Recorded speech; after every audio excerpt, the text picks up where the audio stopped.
Hello everybody, it's that time of year again. You know the one.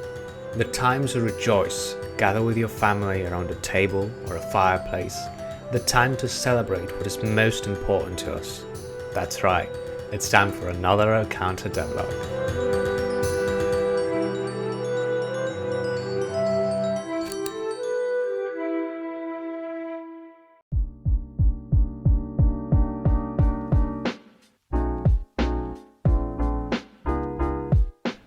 Belated Thanksgiving misdirection aside, welcome again to this Devlog series.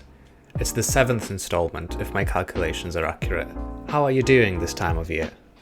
Great, me too. Anyway, I did some work on Arcounter. I know, what a surprise. This month I finished the Grappling Chain spell. That's right, no drawings here this time. But most of my time was spent on adding 2 brand new enemies, among other things. Before we start though, one more thing. The demo is indeed no longer available. The 2 months have passed and a whopping 322 of you, more or less, played it during that time. Thank you to everyone who tried it out and especially people who gave really useful feedback. I have it written down. I will start implementing features and fixes whenever time allows. If you are new here, first of all, hello. And if you missed the demo period, do not fret. I will be releasing another free demo. Say it with me now. With the Kickstarter campaign. So make sure to wishlist it, and that way you'll get notified as soon as it launches. Let us start on the devlog proper though. First, the Grappling Chain. Let's do a reminder for the people playing at home. Is there a pesky gap between you and your adversary? Want that gap to be gone? Then we have just a product for you. The new, shiny, one and only Grappling Chain. Shoot it at your enemies.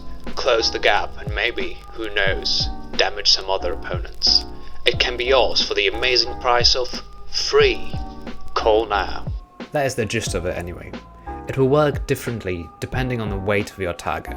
For example, little spear demon here can be pulled towards you and then subsequently flung with awesome force towards any other target, where upon impact they will deal damage not only to themselves but also whomever is unfortunate enough to end up as their landing pad. Same will happen to physical projectiles and small environment pieces whenever they are implemented. That will allow you, if you are brave enough, to send that spear right back to the enemy that had the audacity to fling it at you. How did you like that, huh? However funny it might be, heavier enemies will not be affected in quite the same way. You will still be able to shoot them with your chain, but instead of both of you pulling together to a common point between you, the player will be pulled to the target and will have a chance to launch off of them, dealing damage and slightly pushing them back. The force of the push will be based on your adversary's weight. Lighter enemies will get pushed further. And while yes, it would be hilarious to have walls and other environmental assets pushed and pulled, there will be no such mechanic. You will get pulled towards them and then kick off of them in a direction of your choosing. And with that, I would like to award the Grappling Chain the title of the most complex spell in Arcounter. Pack it and go home, Ice Slide. You have been dethroned. That is it for the spells portion of this devlog. Now, onto the enemies portion. First, I made the Chimera enemy. Running towards you at great speeds, shooting lasers and spitting acid, they make for a formidable opponent. Additionally, if that description did not scare you, they pack full 5 points of health, making them currently the only enemy besides the boss that will not die in a single hit. You'll have to work hard if you want to get through them. I started by creating their model. Pretty standard stuff I described in the 2nd episode when I was creating the spear demon. Then came the attacks, starting with an easier one. God, that was so much easier. The acid spit. Pretty simple. The Chimera chases you until it gets in range and then proceeds to cover the ground in front of itself in toxic acid. Creates 5 acid spots that upon contact will damage you as you probably expect acid would, given what we know about green radioactive looking acid that still forms bubbles. The spots stay there for 5 seconds or so, after which they will disappear. Then it jumps back to a safe spot. Told you it was simple. The other one though. You'd think it was going to be easy. Just a laser. Goes from point A to point B. A 5-year-old would understand that, but no. So the main issue is to shoot a laser that will cover the same distance each time.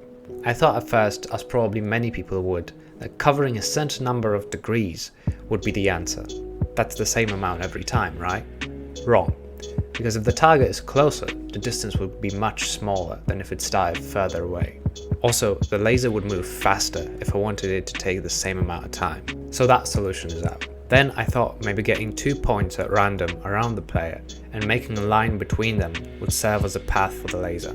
That was closer, but once I find the points, I need to find the closest point from them to the ground. What if it's on a wall, or above them, or they ended up in the ground, so raycasting from them would not work? Again, into the bin. But in the end, a suitable solution has been found. I will combine the first and the second method. I have to first of all assume that the laser will be shot from a point above the Chimera, so any point which cannot be in a straight, unobstructed line from that point is useless.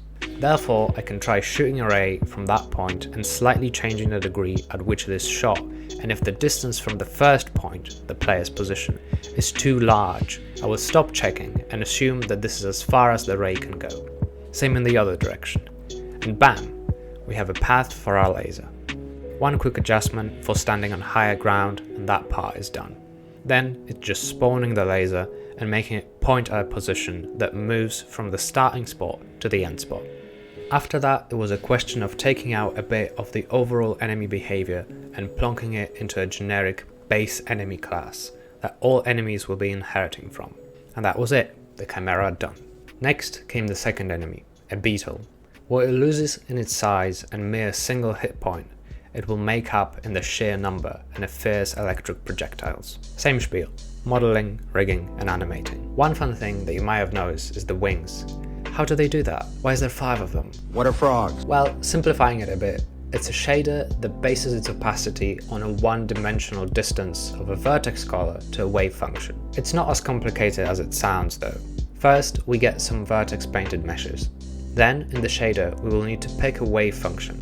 I personally like the triangle function, but if you want a smoother start and end, you can use the sine wave remapped from -1, 1 to 0, 1 space. Then subtract the vertex color from that function. Finally, you will want to get the absolute value of this, and then voila. Should you be interested in a longer explanation of how this was achieved, I will be releasing a quick tutorial that will cover it from start to finish as a companion piece to this devlog. Once it is done, the link should be in the description as well as the card on the right. Now onto programming this little fella. Honestly, starting from a pre-established base enemy class made this task almost trivial. The hardest part was moving them to a spot where they can see the player. Not all that hard, mind you, since the base enemy has a function for that. Hard because I was an idiot. You see, for the Beetles, there needs to be an additional check since they aren't using the nav mesh agent. They needed to find a suitable place that was also above the ground but not in the ceiling. One more check. What trouble could it possibly cause? A lot of it if you decide to check for a spot in which they both can and cannot see the player. A Schrodinger's destination, one could call it. That having been taken care of, everything else was quite simple. If you cannot see the player, move to a spot where you can, and if you can, fire a projectile towards them. Wait a bit, then rinse and repeat. Finally came adding them into the game proper. Another thing that you could think would provide absolutely zero issues. You'd be wrong though. There were plenty of enemies going through walls and such, but it's at an acceptable level now. Each room will contain a certain number of enemy formations that could spawn there, and one of them is chosen at random at the start of the game. And that is all that happened this month. A bit of a shorter devlog, since I have been a bit busy with university work and other stuff. How did you like it? What did you think about the enemies and the grappling chain? Tell me all about it in the comments. Once again, my huge thanks to everyone who tried out the demo, and to the 25 people who have wishlisted the Kickstarter campaign. It means a world to me. And if you haven't yet, you still can. The Kickstarter part, not the demo part though. That's gone for a few months. Anyway, as always, if you enjoyed the video, like, comment and subscribe, and share it with people who might be interested, since I think YouTube might have stopped doing that. And as always, join me next month. But until then, take care.